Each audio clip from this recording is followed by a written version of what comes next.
Hallo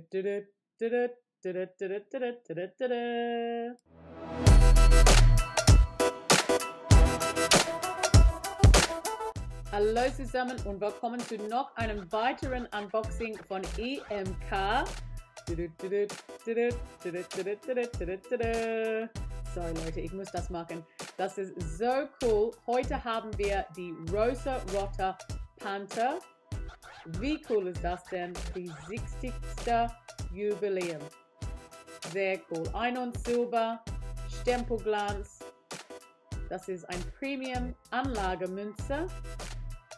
Und schauen wir ein bisschen besser an. Raus von der Kapsel. Da haben wir. Wunderbar. So, diese Münze, das ist von die Perth Mint in Australien produziert. Sehr cool. 60 Jahre. Und natürlich die Rosarote Panther ist da.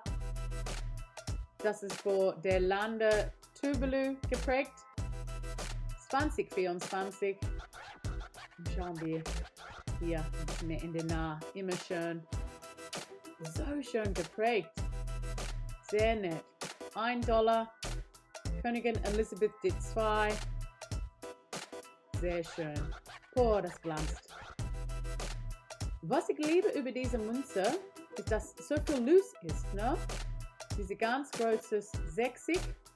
Das hat auch die Rosarote Panther da drin. In 0.